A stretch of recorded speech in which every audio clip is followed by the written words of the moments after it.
Kia ora, I'm Fiona Whyte and I feel very privileged to sit down with Mark this afternoon and talk to you about governance bites. Today we're actually going to talk about keeping directors relevant. What does that mean? Well, hang on and we'll let you know.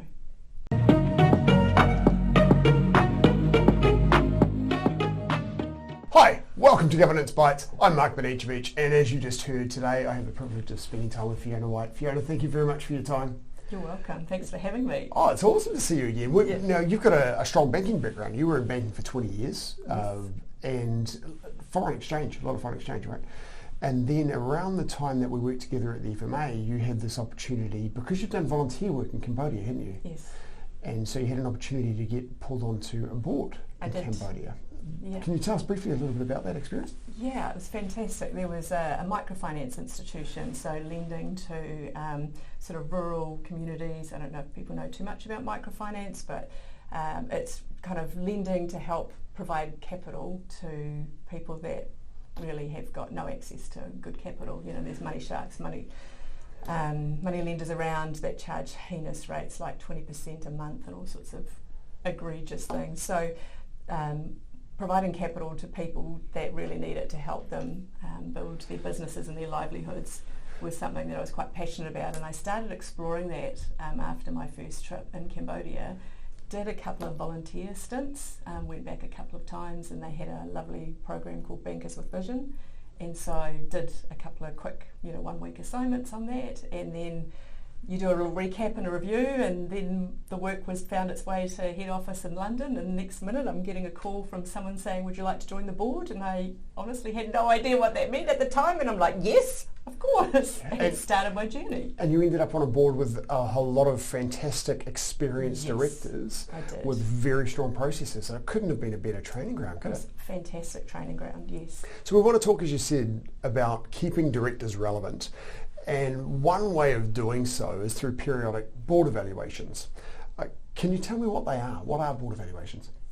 Just like we all know what our annual performance review process is like, for those of us in the kind of corporate world, well, it's the same for a board, right? If you kind of go through that process once a year and just sit down and sort of ask a series of questions, it can be internal or it could be external. I've been through that process both ways. Here in New Zealand went through an external process at one time, and the advantage of that is that you have some independence to that, and so you can flesh out questions and they can be raised with the chair or pick things up afterwards.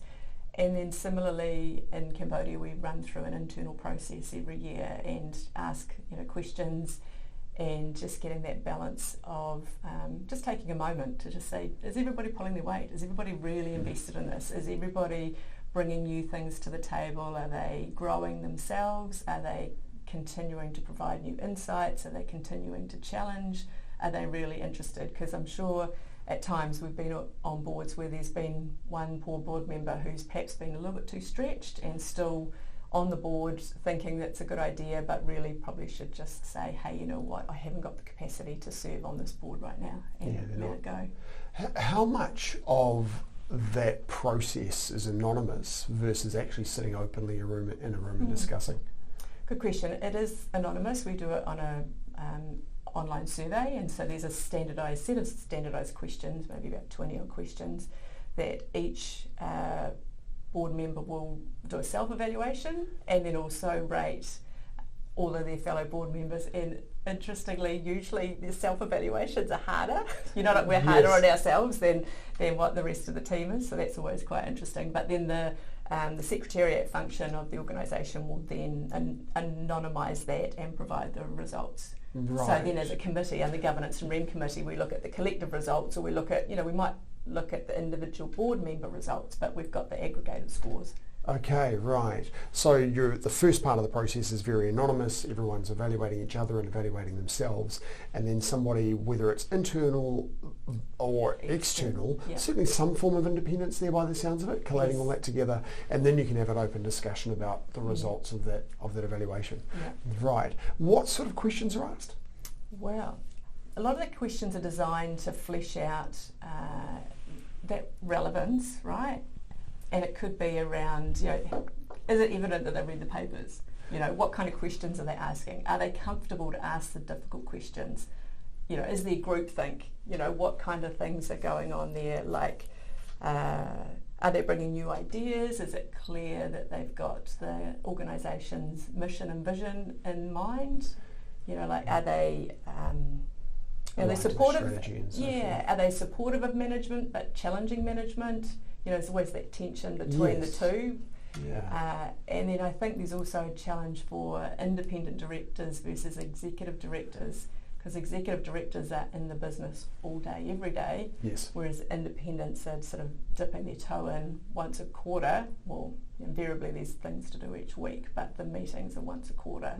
And so it's sort of getting a sense of how involved they are and just kind of getting that connectivity between the independents. And I think there's a real importance of having a good balance of independent directors on the board to make sure that the questions are being asked, that management might be too involved in the business and they're not necessarily thinking as strategically, or they're not lifting themselves above the day-to-day and the governance. And because there's always fires to fight, right? There's always demands on everybody's times. There's always issues that are cropping up. So it's important to make sure that the governance conversations are elevated to a governance level and you're not dragging management issues into the boardroom. Yeah.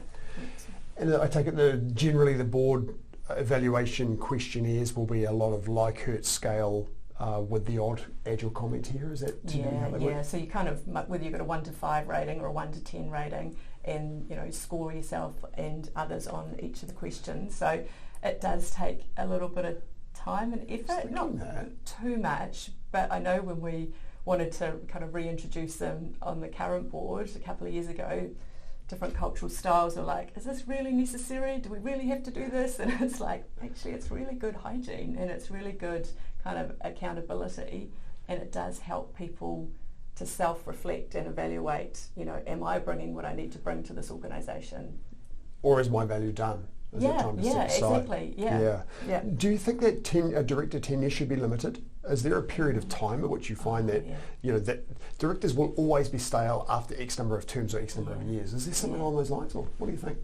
That's a really great question, and it's something that perhaps a few years ago I would have been really staunch on and say, right, I had initially worked in an organisation that had 3-year terms, and so you're voted on, every 3 years, and you know that at the end of that 3-year cycle, your term might conclude, like it did for one term that I did on one board, or it might be that you are still required and you will continue on for another season. And in the 10 plus years that I've been involved in my current board, there was a shareholder change in the middle, and so again at that point in time other board members left, and then I think I became a going concern. They decided to keep me on, and I was like, hang on a minute, this is starting to stretch out to a decent amount of time. But effectively they were the same organisation, but they were quite different organisations and quite different boards, and so there's also real value in having some longevity on the board and having someone that knows the organisation. If you had a whole board of 8 or 9 people that have been on the board 10 or 15 years, that's not going to be great. It could be big risks of groupthink and stale thinking kind of thing.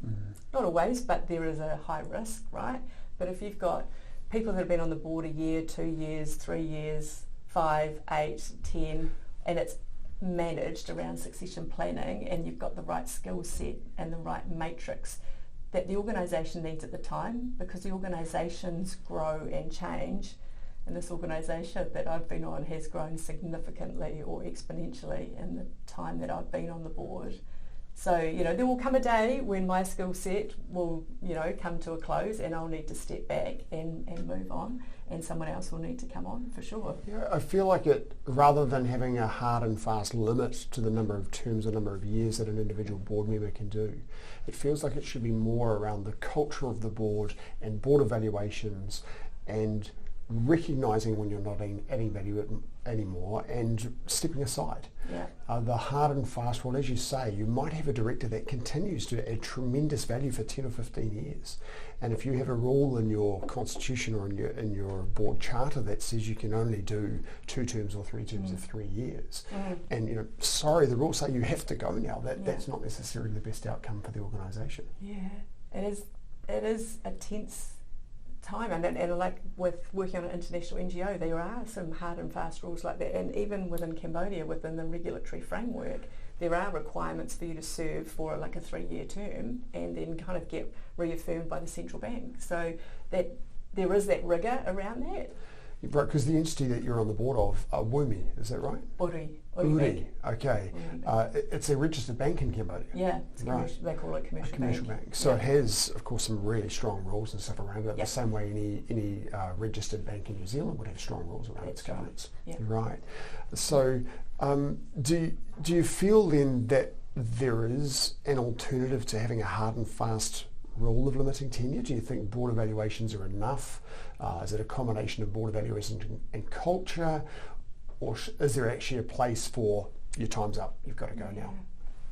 I think it's a hybrid, a mix of all of those things. And I think, the question around what can we do? And like every year I sign an annual commitment letter. And every year at the start of the year when I sign that, I sit there and go, you know what? Looking at the year ahead, is this something that I want to continue to do? Is it something that I want to continue to serve into? Equally, is my skill set still relevant? Am I still feeling like I'm adding value in that? And I think that process could be built out a little more, around the board evaluation time, or maybe sort of synced in. But I think that's a helpful tool to kind of go through. Ideally you might have a conversation with the chair at the same time, have an informal chat, that kind of thing. But at the moment it's an annual confirmation letter. You consider it and reflect and go, you know what, yes, okay. It really comes down to ultimately the individual director having the integrity and to be aware of when their time is done, and knowing that that's actually going to reflect on you in your future governance career, because if you stay on a board when you're stale, that's going to drive your reputation. Yeah. So you actually need to know it's time to step back and add value somewhere else. Yeah, and because it's in a really important role, and so the organisation needs the right people with the right skills around the table. Yes. So moving on then to more of the succession planning concept, when a director leaves a board, how do they ensure that they don't leave a void? Good question. I think it's you front run that before someone leaves. Like previously, you might look at a maturity table and say, okay, I've got 5 directors, or I've got 8 directors, and they started on this date, and they've served for 3 years or 10 years or 2 years or whatever it is, and you kind of map it out like a ladder. And so you're thinking, right, what are the skills that I've got on? What is the duration of time that they've been there? And then go, right, we're going to need to have this. Well, this person's going to need to cycle off, and it has indicated that they'll cycle off at the end of the year or next year, right? And so then you're going, okay, I need someone else with whether it's accounting skills or legal skills or subject matter expertise in technology or whatever else it is, to go, okay, we're going to need to fill that in the next year, so we need to start considering candidates now. Right. So a combination there of your skills matrix, knowing what skills you need on the board, which can change over time according to the strategy, together with the understanding of what the current tenure is of each person on the board, and frank conversations with each of those board members about how long are you here for another term? What's your horizon on this entity? And planning far enough in advance to start looking for successors before they depart. Yeah, right. And managing diversity as well, getting the right mix. So we have Koreans, Cambodians and me on the board, and sometimes there's 3 languages spoken across the boardroom, which is fun. Yeah, thank you for Google Translate. So how far in advance should a board consider that succession planning? I think it's at least once a year. It should be our governance and REM committee meets twice a year, and I think it is part of something that should be on the board agenda, and it's something that's planned into and it's discussed at least once a year, if not twice. And for those individuals, so for example, if I'm on a board and I'm signalling that I'm going to be departing at some point, how far in advance would you then want to go, okay, well, Mark's departing, we need to start now thinking about what's going to happen next? Is that a year out? Is it 2 years out? Is it 3 years out? I think at least a year out, because if you think some boards will meet monthly depending on the size of the organisation, some will meet quarterly, some might only meet a couple of times a year, so it really depends on size of the organisation and also how many members are on the board at that point in time. It could be a really lean board where you've only got 4 or 5 people, or it could be a board where there might be 8 or 9 or 10, and if it's at the other end of the spectrum where you already have a number of people on, then there's a little bit less pressure because you've still got a good bandwidth across the board already. Yes. So it kind of depends on, are you like a little bit lean at 4 or 5, or are you, you've got 8 or 9 people. Have you got some capacity to deal with a gap for a short term? I guess you also need to consider how long is it going to take to replace somebody. Yes. That will be a and the consideration. market you're in. So in a country like New Zealand, it'll be a little bit more simpler and straightforward. And in developing economies, you've got other compared different... to Cambodia. Yes. other different skill sets and metrics. And of course, we're trying to look for Cambodian nationals because you want that succession planning, absolutely, in terms of, it's a local business in a different country. Yeah, it's helpful having insight from, Western country or from South Korea, but equally it's great to have more local people on the board too. Yeah, absolutely. And one of the other risks on a board is there may be circumstances that arise that require a few directors to resign in short succession.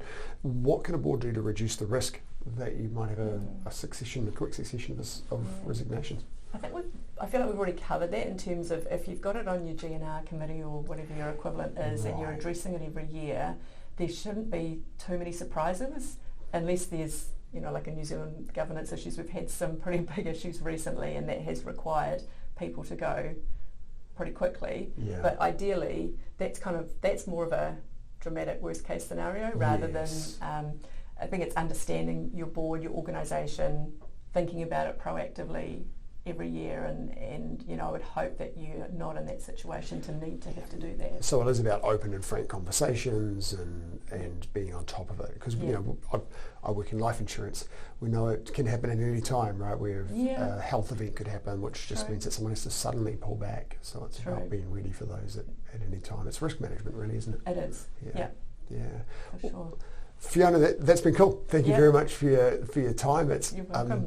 It's been a long time since we first met when you joined the FMA, and this governance journey you've been on, and now to the extent that you're on the board of a commercial bank in Cambodia, which is just mind blowing. That is amazing. That's a really as I was talking to you before, saying the next step, if you're wanting to go that way, would potentially be being on the board of a local New Zealand registered bank or non-bank deposit taker, right? It's the same thing. And you've got some amazing skills for that. So sharing those today, thank you so much. Oh, you're so welcome. And if anybody has questions or they want to follow up or anything, just sing out. Happy to have some more conversations. Awesome, thank you. Thank you for joining us and see you next episode. Thank you for watching this episode of Governance Bites. We have more episodes on YouTube and your favourite podcast channel, where I interview directors and experts on various topics relating to boards of directors and governance. We'd love to see you back, and please like, subscribe, and share the videos and podcasts.